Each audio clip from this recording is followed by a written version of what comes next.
Say the word and there is light.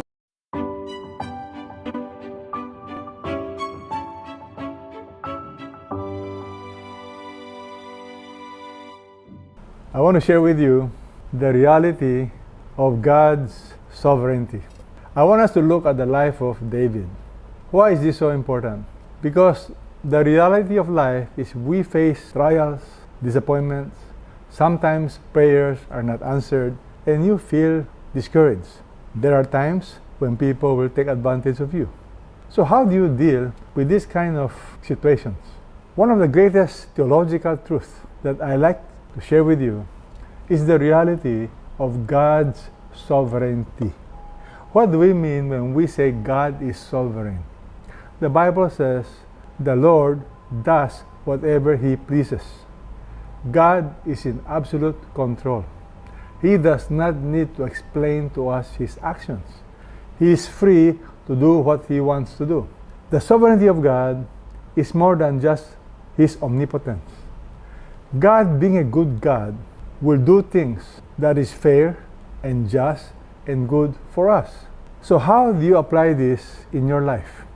One of the greatest comfort for me is the reality that our God is sovereign. He's in control. Meaning, there are no accidents. Nothing can happen to me without His approval. Nothing can happen to you without His approval. Why?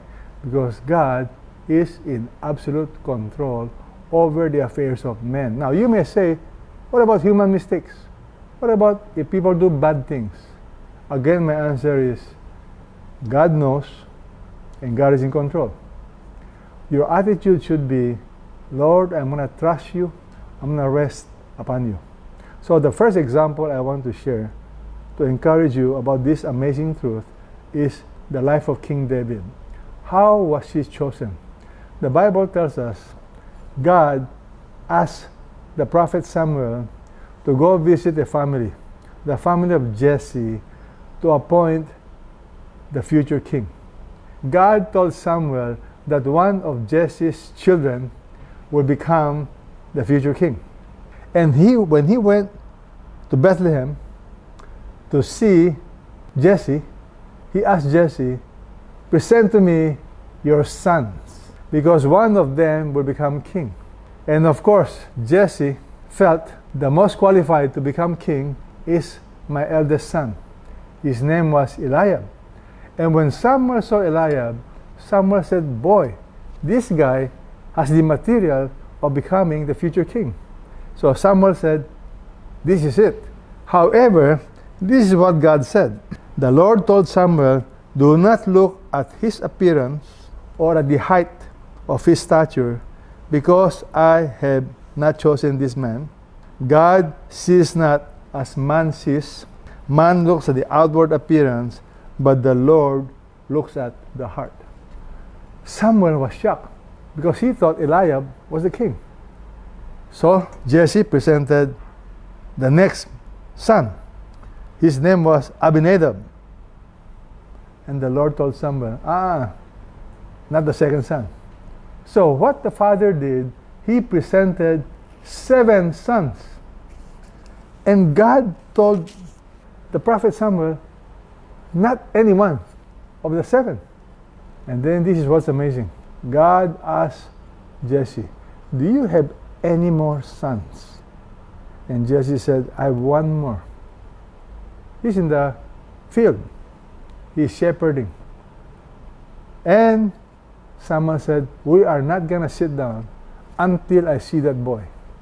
And the Bible tells us, when Samuel saw David, Jesse presented his son, David, to Samuel, and the Lord told Samuel, this is it. He is going to be the future king. Anoint him. And Samuel anointed David as the future king of Israel. What's the lesson? Many of us may feel like you're a David because even your own family has forgotten you. Can you imagine your own father do not consider you a material for the future king of Israel.